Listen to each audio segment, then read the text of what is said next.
Stop. Ready? Hey, everybody. Welcome back to Parenting with a Purpose. I am your host, Donna Janelle, the one and only.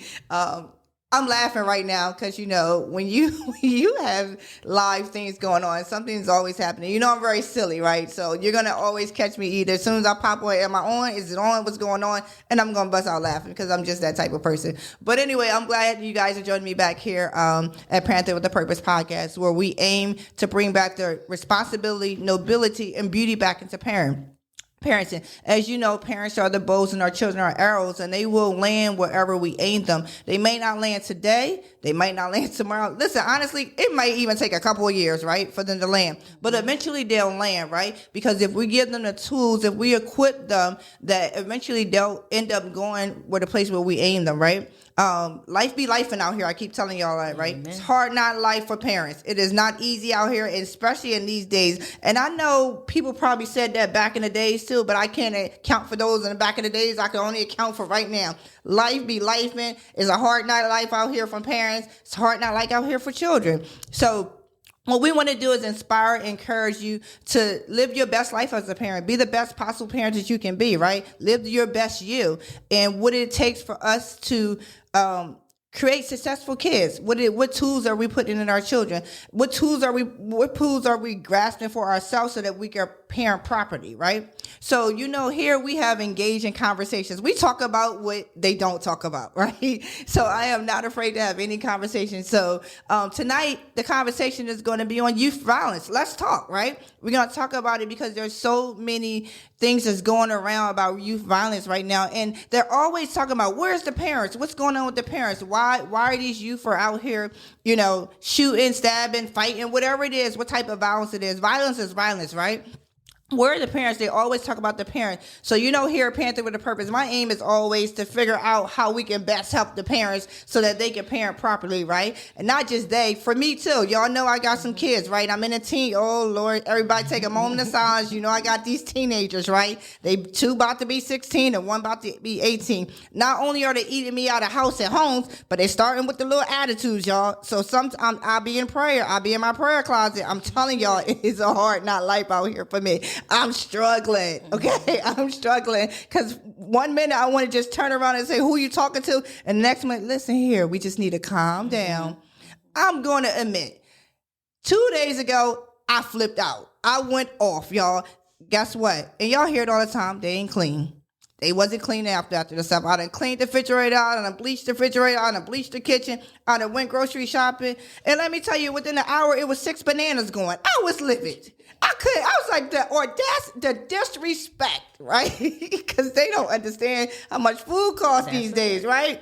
So, as a parent, you're going all day, you come home, the kids been home an hour, at least 2 hours before you get in. So you expecting them to do stuff. This generation, they want to take a break.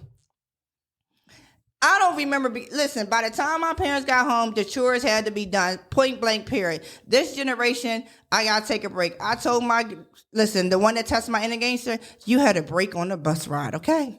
From school to home, that's your break. But, I'm still trying to be that intentional, that gentle parent, right? So I kind of let them take their little break, but they take advantage of it. 2 hours, 3 hours, come on now, stop playing with me. So then I get upset. So I was upset, and I had an adult temper tantrum. I'm not going to lie. I did. And did I feel bad afterwards? No, I didn't. I didn't feel bad after this adult attention time because I'm easy going. I don't really expect a whole lot. But when I start feeling like you're taking advantage of me or you know better, you need to do better, even though as adults we know better, we don't do better sometimes. But I was hot. I was upset. I done drove 2 hours from school. I done had an exam that day. It was hot. It was livid. Traffic was crazy. And they just was not holding up to their end of the bargain. And I don't even know if it was the end of the bargain. It was just they didn't do what I expected them to do. And I told y'all, I kind of went off. I started screaming and yelling.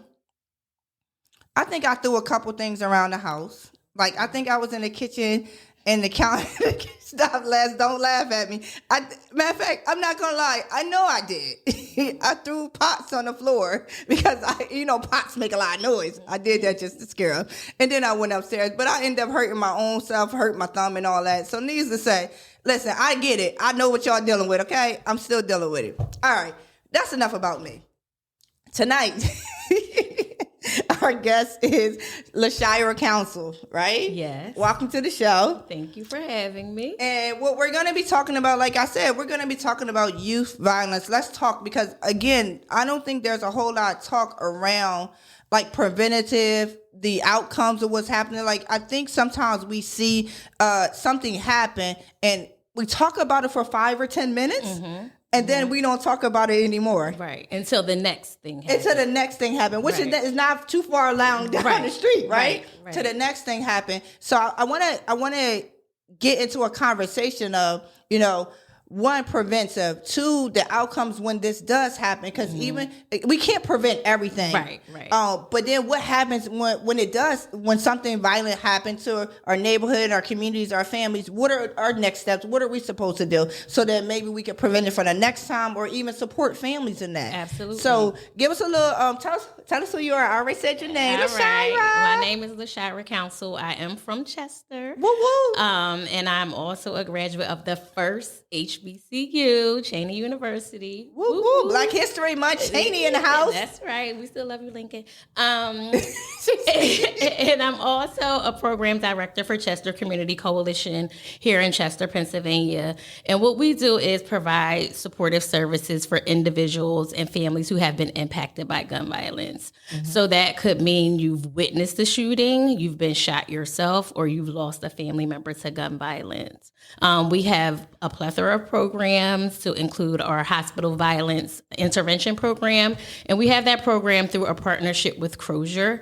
And in that, we have a case manager, we have a therapist, and we also have what we call a violence intervention specialist. And that violence intervention specialist is stationed in the emergency department. So anytime a shooting or stabbing victim comes through, we try to engage them. We provide immediate support.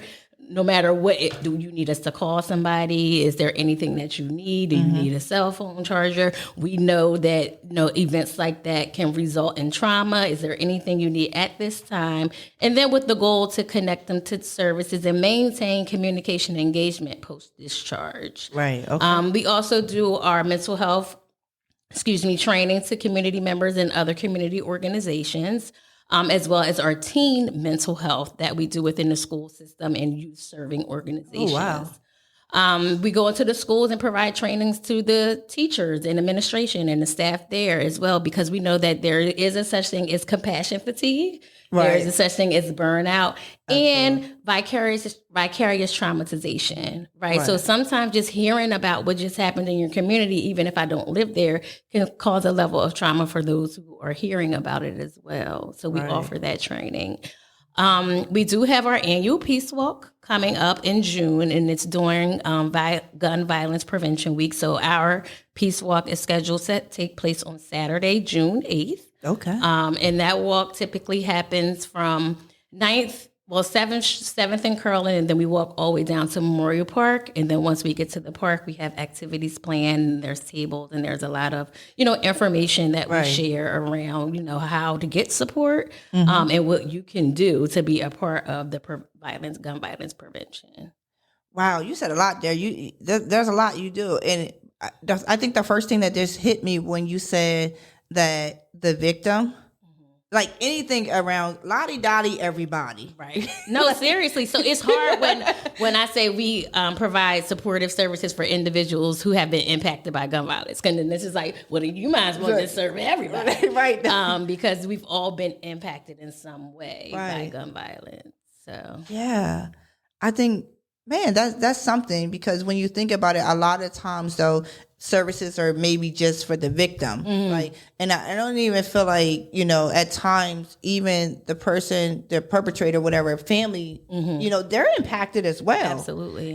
Because as a mom, even if my child entered into some type of violence that they did, right, they were the perpetrator, like, I still would need some type of help. I would still need, because I don't know, I feel like it's kind of like a line where you feel for your child, right? Who's done this, like whatever act it is, but then you also feel for the families that the person done it too. So it's like you're here for your family, but you also want to be there for their family. Right. Like that is a hard place to navigate. Like, yeah, it absolutely is. I mean, I think the results of gun violence is a hard thing to navigate, right? So if we're talking about the perpetrator, has that perpetrator been impacted by gun violence? Has that perpetrator been shot? Has that perpetrator also lost someone to gun violence? Right. So these are the things that we talk about, the layers of trauma that contribute to gun violence. That we often find ourselves trying to navigate through so we can be supportive and provide that support and services for everyone. I pulled up one of the things that I had pulled up, right? I had pulled up the stats, right? Yes. And I think I'm going to say what those stats are because I think it's important because we kind of hear gun violence so often. Mm-hmm. Like, I feel like it's almost like drinking water. No, really. Like, it's normalized, but it's not normal. Right. It's like, because we'll hear about it and you're like, oh, that's sad. Something, okay, all right, we're going to pray for the family. Mm-hmm. We're going to do a candle. We're going to send some balloons in the air or we're going to do a candlelight. Mm-hmm. But then you kind of don't hear about it no more until something else happens to someone else. And you don't really realize the impact of them. It's on everybody. And it's like, it became so normalized. Like, it's like literally drinking water. Like, one of the reasons why I stopped watching the news is because of the violence. Mm-hmm. Cause I'm like, it got to be more stuff out here than that. Right. But and I'm like, they got to be just trying to find this violence and show us all this, this Black History Month. I'm gonna keep it real, right?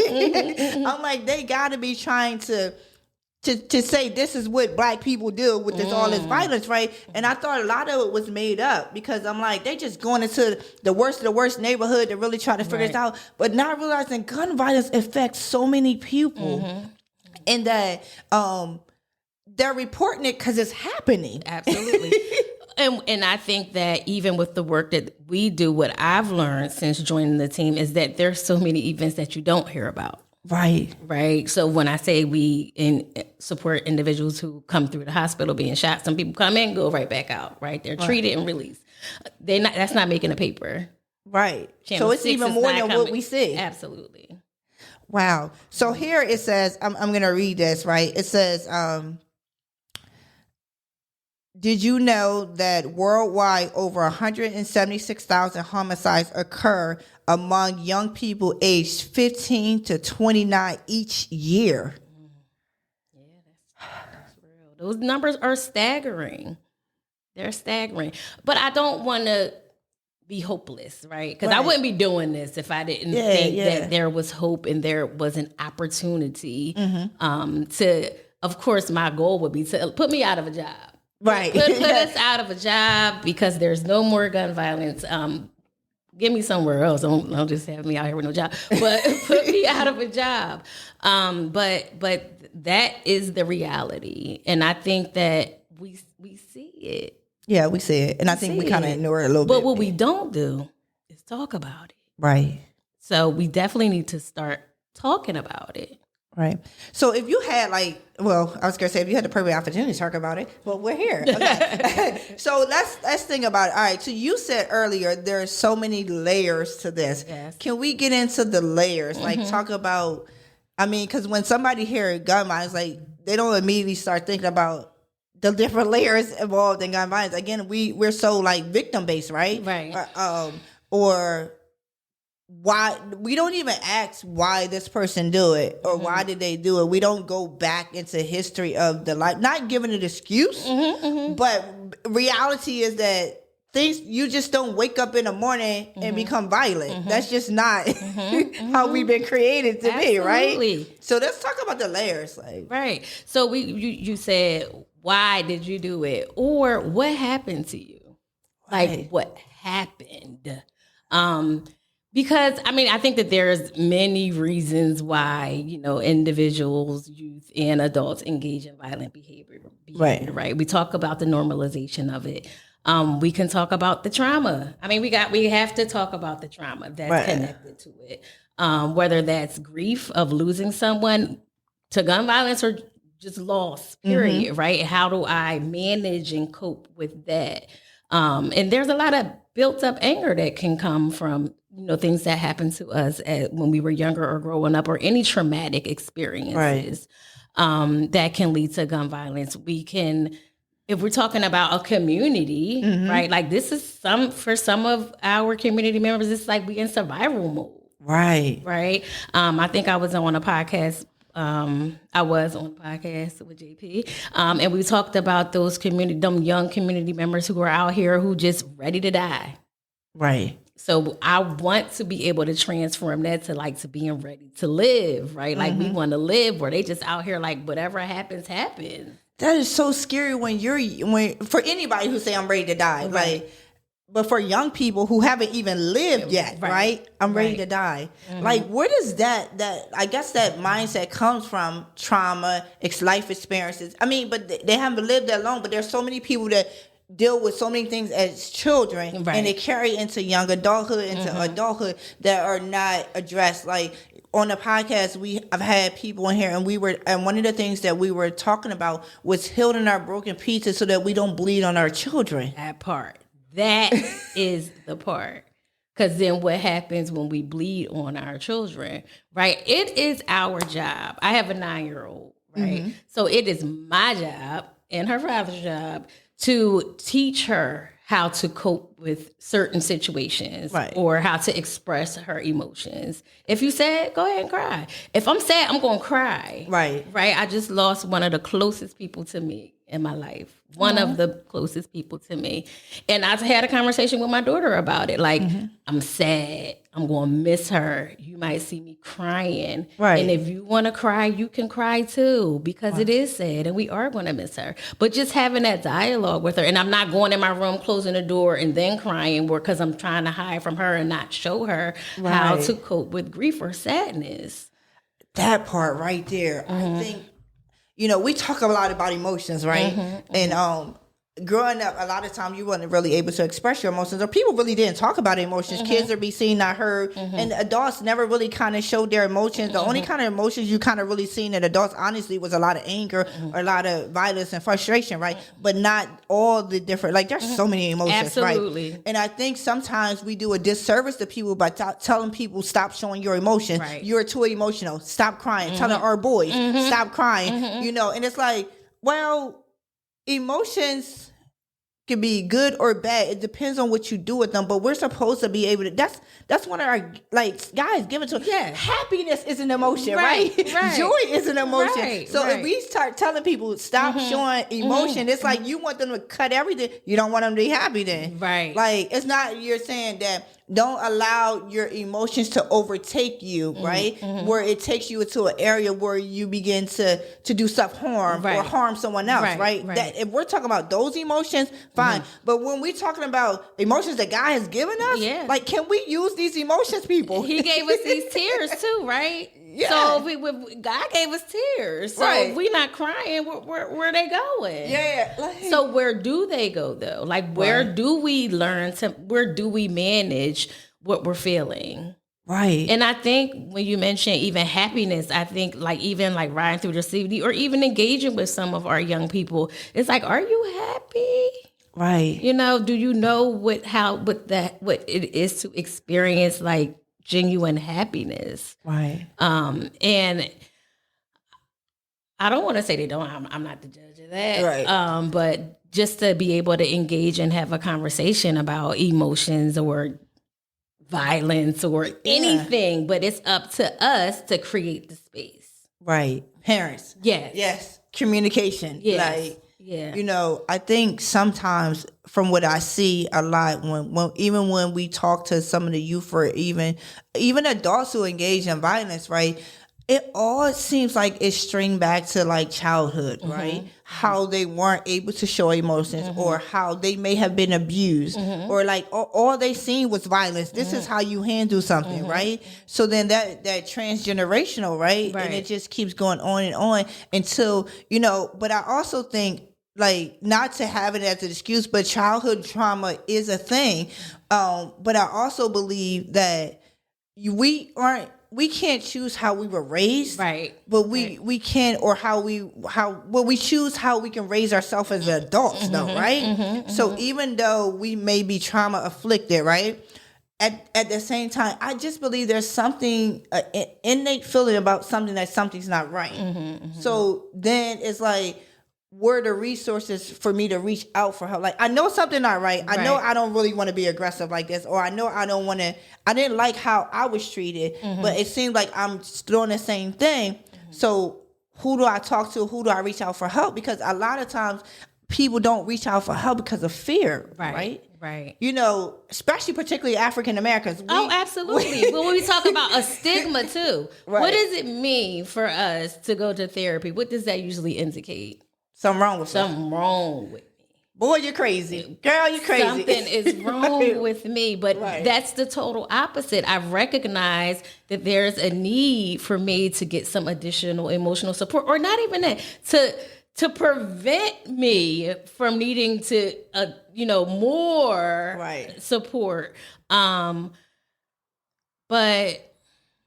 I mean, therapy is something that I think everybody. Listen, I think everybody needs therapy. Like, I mean, just life be life, okay? Right. And I think we can definitely attribute, the stigma as it relates to Black and brown people in therapy to our experiences. Right. For those who have had therapy and may not have, not so pleasant experiences, right? But that doesn't mean give up. Right, because there are some good therapists out there and some organizations that do good work as it relates to therapy. Right. Therapy is not the only answer. When you leave therapy, you still got work to do. Put in the work. You got to put in the work too. Yeah. I think that is so important, because when we think about it, even just because therapy is a form of healthcare, right? Yes. And when we think about the distrust between Black and brown people and the healthcare system, I think that sometimes we don't put that in play of why people don't seek out therapists. So it's so important for Black and brown people to become therapists. Right. Say a word. Say a word. So that we can help treat our people. That's right. Because, if we know pretty much everybody needs therapy, right? Just, even if something terrible is not happening, again, that preventive, like if life be lifing. Life be lifing. And not everybody has the proper coping mechanisms, right? So, I mean, there's times where I'll be ready for, like, I'm about to lose my mind. I told you I had an adult temper tantrum in that kitchen, right? Because it just be like the weight of the world and so much is going on that, like, at sometimes I don't feel like using my skills right now. I just want to scream and shout, right? And so being able to do that in a safe place, that's right? Because you can scream and shout. Yeah, listen, I throw pots around. I ain't hit nobody with the pots, y'all. I didn't throw them at my kids. Y'all know how I am. I don't like that anyway. But I ain't throw them at the kids, but I just was so angry and so frustrated that I literally had adult temper tantrum. But what happens is somebody who don't know to reach out, or who don't know how to cope, right? To bring themselves down. Like, I knew to go back in my room, go talk to Jesus moment, right? To bring myself down, right? Or listen to the music. But some people don't have those skills, and that's when violence happens. That's right. The inability to regulate what's going on the inside, right? So then it comes out on the outside. But I think another piece of this whole process is learning about what I'm experiencing. Right. Because you're not the only one who has these experiences. They do have names. Like, there has been research, there's evidence to support that these things happen for a reason. And sometimes it's been like, oh, you know what? I think I do have anxiety. Right. I can't sleep. I can't eat. I don't know why. Right. Because there were so many other things happening. But I just might have anxiety. Right. And if you don't feel safe going to a therapist. Damn, I'm on the phone these days. How to cope with anxiety. Oh, right. Or what is anxiety? What are symptoms of anxiety? Right. I think you can use this to say, I'm angry, I'm mad, I've been mad for 3 days, and I don't know what's going on. Ask Google. It's going to tell you some things. Google will tell you. Like, matter of fact, even if you say it out loud, your phone picking that up. You're on Facebook. You get I'm gonna have a whole bunch of recommendations for therapists who specialize in anxiety by the time I leave here today. Exactly. But that can be a tool. But again, back to the point of like learning about what we're experiencing. I think that understanding also could lead to seeking some additional support. Right. So let's get it. So as a parent, right? Because again, I'm a strong believer that the home is the center. Yes. Everything stems from that. And that not necessarily saying that you're parenting bad though for that to happen, right? We've known people who's been raised in quote unquote good families and still took the other way, right? So I'm not saying by no way I'm judging on anybody's household. However, I do know that home is where your first teacher, your first leader, your first cheerleader. There are so many things that is needed when we're through growth and development, right? And I think sometimes we forget those things that are needed because we're so busy jumping over steps or whatever, and that when we lack certain things, this is some of the outcomes that happen. Absolutely. So, I'm a huge fan about modeling. It's not just what I say. Right. It's what I do. Absolutely. Because even when I got angry with my kids, and I had that adult temperature, I apologized. Okay. I did. All right. And they like, oh, Mom, you had every right to be mad. Yeah, I did. Okay. I'm glad you agree with that. Okay. However, how I did it didn't settle well with me. Okay. So, because I don't want you going around thinking that, one, you can lash out like that, even though nobody was hurt in the process, right? But you can lash like that, and then, or somebody can treat you like that. Absolutely. So I recognize, like, hey, whoa, this is not even me. This is not, it's been me lately, y'all. I ain't gonna lie. It's been me lately because it's just a hard not lying. But I recognize it's not. So I think at home, tell us about the home. Like, how do we as parents prevent, or what do we need to give our children so that we don't have these outcomes, or at least kind of curve the outcomes or lessen the outcomes, or, a safe space to have a conversation or to talk about anything, right? Anything.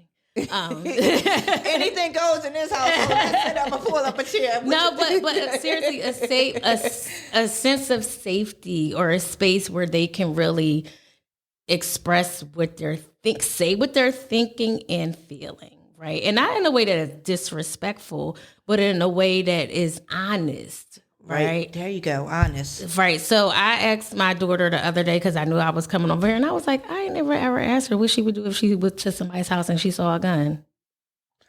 Whoa. Right. So that's every parent should be asking their children. She's 9, right? I don't care what age they are. What would you do if you went to someone's house and saw a gun? She said, I would run. Where are you running to? That's the first thing I was about to answer the same thing.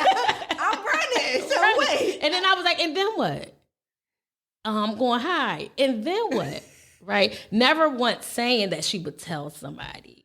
Oh my. Or like getting in an adult. So then I provide that education. Right. And then I asked her, what if you were on the couch and somebody just left here and you found a gun in our couch? What would you do? I would run upstairs.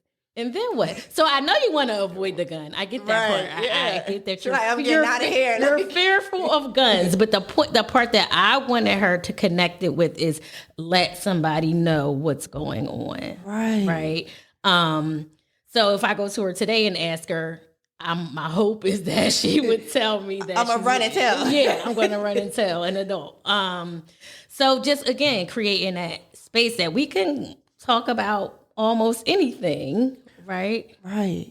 I think that was good. Like, I don't think, I know, I've never asked my kids, about guns, like if you found a gun, if you was to, I'm always asking about drugs. If somebody offer you drugs, what you gonna do? Like, Right. You know what I mean? I've never even thought about, like, we tell our kids that guns are bad, right? But creating a plan, Right. because life be life and things happen. That's right. And even as early as 9 years old, probably even a little earlier, creating a plan, like not, putting this out there, but what if this happens? Let's plan. Right. Absolutely. Education. Education and a plan. Oh, I never even thought about that. That's good. And even like some of the video games that she plays, I'm gonna kill. I don't like those type of video games. But just having a conversation about that. Yes, it's just a game. These people come back. These characters come back. You get another life. Yeah, you get another life, right? But in real life, you don't get another life. Right. You don't get another life. So yeah, again, just creating that space to have those types of conversations is important for us as parents. I think that is so important. I think that it is so important to be an intentional parent. Yeah. Because like we literally can't have autopilot life, because the streets are going to raise our kids, the games are going to raise our kids. But really having open, honest conversations about everything. Yeah. I know sometimes me and one of my homegirls, they say we talk too much to our kids, but I think we don't talk enough. Because now that you're saying this, I'm like, well, maybe I don't talk enough, but do I ask them what's going to happen if they see a gun or a knife or what happens? And I think it's so important to be intentional so you can plan to have these conversations, not just when something happens, like the preventive stuff, like building the communication at an early age, like you said, a safe space, so that even if they have not encountered a gun, but if they're having a conversation with their friends and their friends is talking about it. Right. But I think that also comes back to us. Because I know, like, there may be some parents like, I ain't talking to my kids about guns. I ain't talking to my kids about drugs. They gonna want to do it. Right. That was the whole thing. They just said, if I mention it, they might want to get high right now. So I think that, but being intentional, right? And thinking about the long term and thinking about your intent behind having these conversations. Yeah. The intent isn't for them to go out there and find out. It's for them to make an informed decision if they encounter these things. Because you have, honestly, Shira, like you have some parents that will teach their children how to use a gun. Teach them, because I don't want nobody to hurt you or, always be and teach their, and I think that sometimes even when you're teaching your child, they don't have the mental capacity to actually really process these things at such a young age. In real time. In real time, right? So I think, I've had a conversation with, the only reason why I mentioned that part, because I had a conversation with several parents and they were talking about they want their kids to drink with them or they want their kids to smoke marijuana with them so that they don't have to do it when they go out there. And I had said to them, I said, listen, they may get the good stuff, quote unquote, from you, but that doesn't stop them from still hanging out with their friends or going out with their friends to do something more just because they don't do it from you, but you're exposing them to that. Right.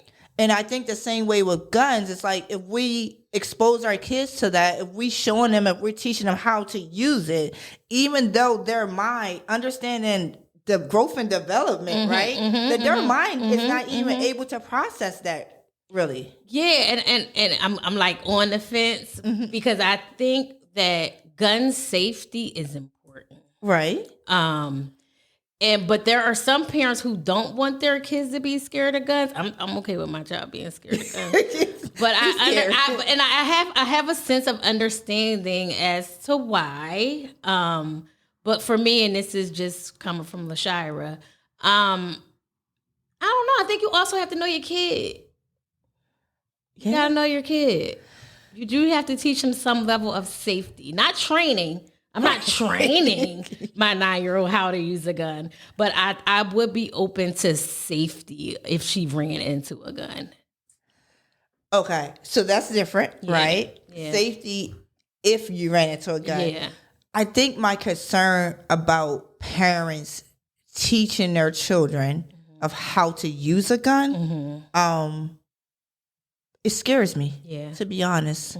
And I think knowing growth and development, absolutely, stages of development, that we may think that our child is ready for something, and they're not. Right. They just don't have it in them, and it's no fault of theirs. They're still growing, right? Yeah. So I totally agree. Safety, straight up. Yeah. That conversation, but I think intentionally for me, it's just so scary. Yeah. Gun violence itself is scary. Okay. Right. But I don't know. Like, I just feel like I'm kind of on the fence of like knowing that I don't want my child to really know how to use a gun. Right. Are you a gun owner? No. Right. But if you're a gun owner, you better be teaching your child some gun safety. Yeah. Okay. I get that. Yeah, I'm not a gun owner. Because you know why I'm not a gun owner though? Honestly, because life be lifing. Yeah. Okay. Yeah. Listen, don't be a gun owner. Listen, no, I'm trying to tell you. And I'm not the snap, crackle, pop type person, right?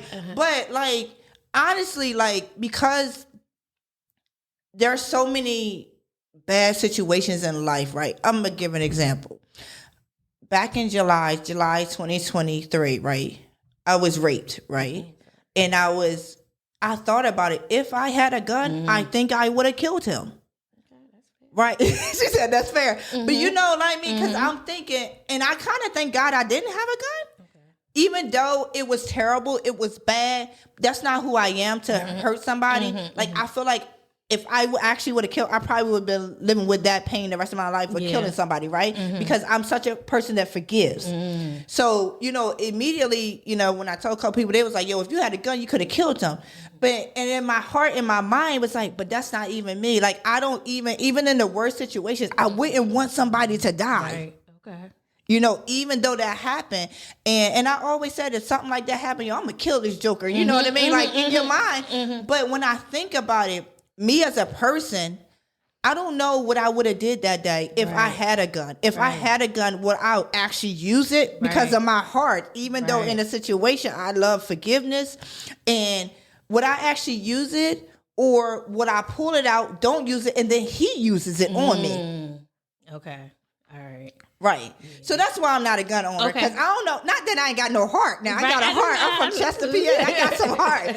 But at the same time, I love so much and I care so much that, and I practice forgiveness that I don't even know if I would have put myself in more a dangerous situation because of me owning a gun.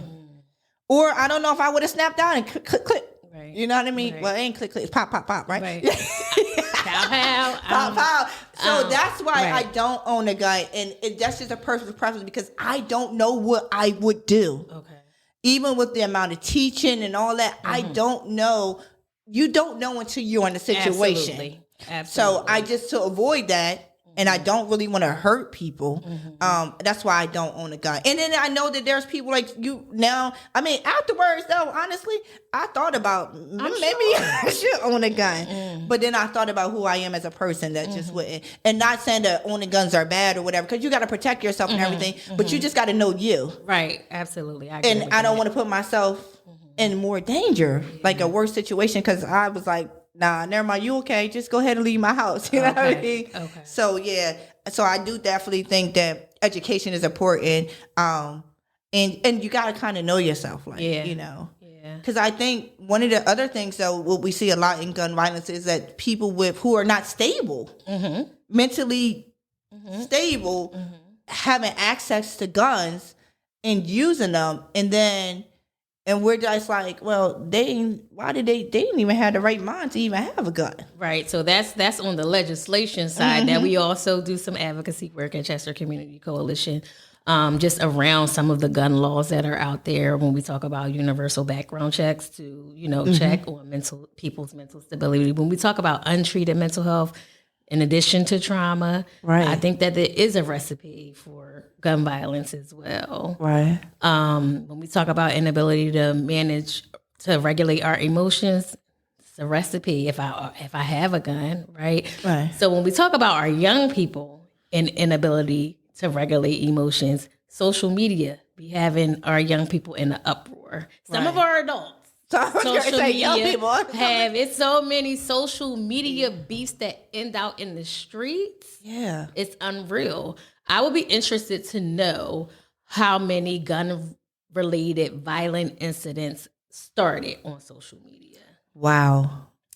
In 15 to 29, in that demographic. I would just be interested to know.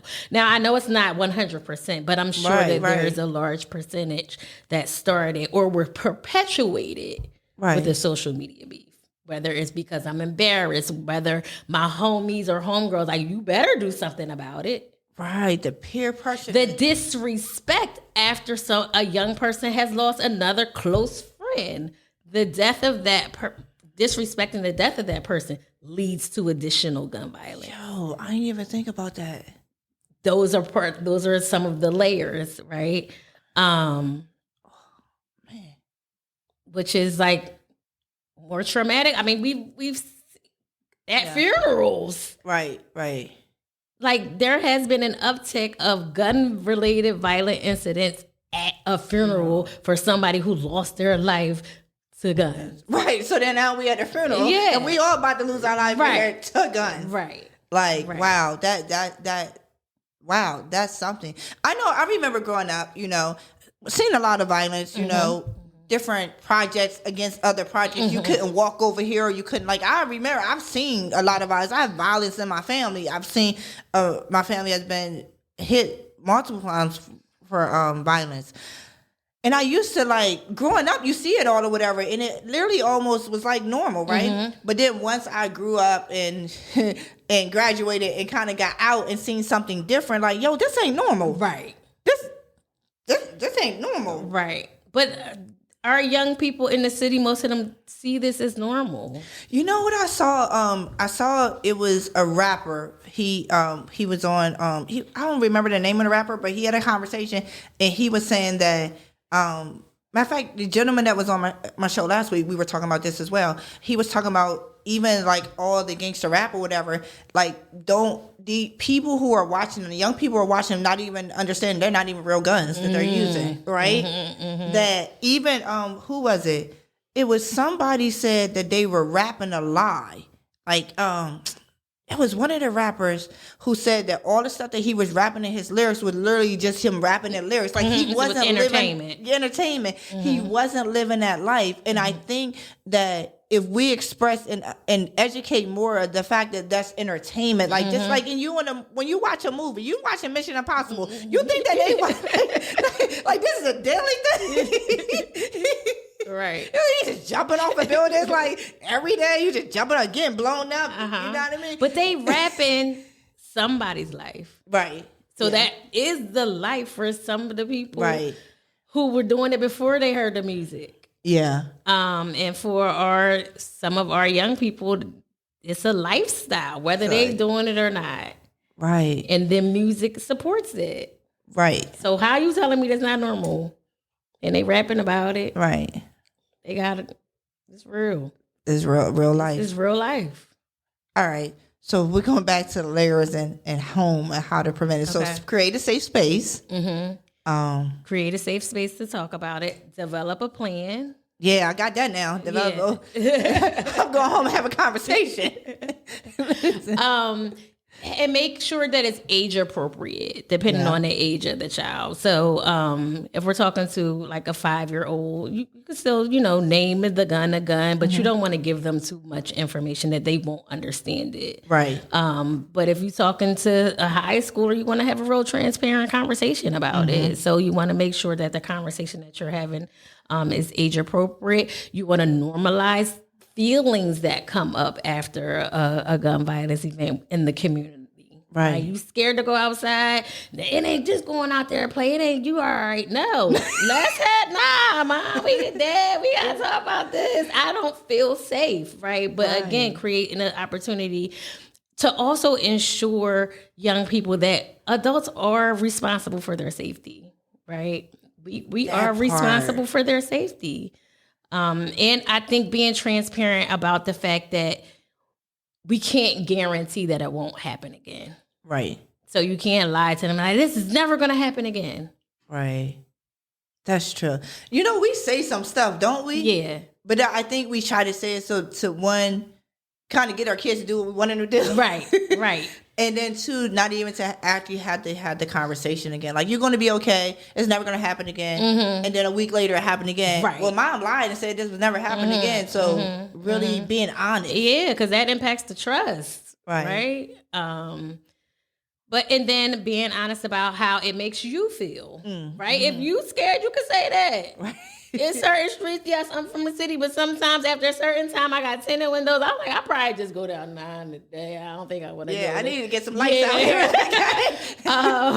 But just being, honest and transparent about like how it makes you feel and what you think about it. I think right there is so important because for some reason, we as parents don't really want to be transparent with our kids like that. Like, I don't know if it makes you, I know part of the reason though is that we don't want to put more on them than we think that they can handle, but kids can handle a lot more than we think. And it's crazy because we put the craziest stuff on our kids, right? But stuff like this, listen, I'm a little nervous, like this is going on, we talk about this, but then it's other stuff that we put in our kids that they're not even old enough to process yet, and we do. It's like, that's why. But who taught us? Right. True. Who taught us? Yeah. Some things we learned after we left the nest, right? Right, yeah. So who taught us? Sometimes we find ourselves educating the people who brought us up. You know what? And that's sometimes what our kids do for us. Yeah. We can learn a lot from our kids. We can learn a lot from our kids. Kid, you talk to these kids. Listen, I'll be hearing You don't stuff. think they want to talk? These kids want you. Ask me a question. Ask me something. I got answers. And I think that is the assumption is that they're not going to say nothing. Talk to these kids. I used to do a teen talk group at the Boys and Girls Club. Just created the space. They want to talk. Right. But we gotta want to talk to them. We gotta want to listen. We don't gotta talk to them. We gotta want to listen. Right. And so that's another one. Listen. Okay. And don't listen to respond. Listen to your kids and what they're saying once you create that space. Wow. Okay. So create the space. Listen. Be transparent and honest. Develop a plan. Yeah, I'm playing, y'all. that thing got me right there. I'm trying to tell you. I'm like, wait. Develop a plan. Being open and honest. Be open and be willing to learn. Yeah. Be willing to learn. And revisit. Yeah. Follow up. I think so many times, like, as parents, like, we're so busy thinking that we're supposed to do, again, that food, shelter, clothes thing has always just been at the top of the list for everything, and not really addressing emotional needs and, things like that, which we're now starting to have those conversations, because before those conversations wasn't out there.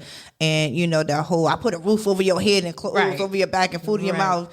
And I'm like, well, did you know that's the bare minimum? Yeah, thank you. That's the part that's not going to get you arrested. Right.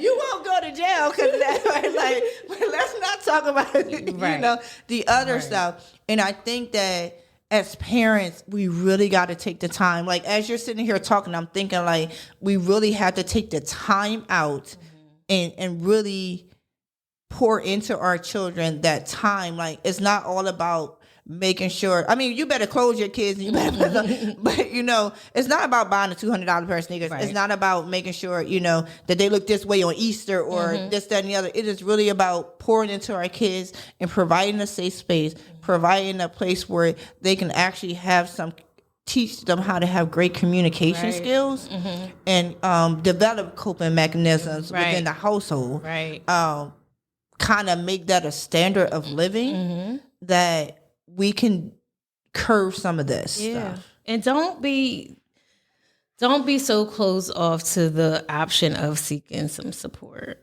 Yeah. Don't rule that out as an option. So also be a little more open-minded as it relates to seeking some. We all need help. Don't I know? We all need help. And if you don't feel like you're equipped to be that person, even as a parent, it's okay to ask for help.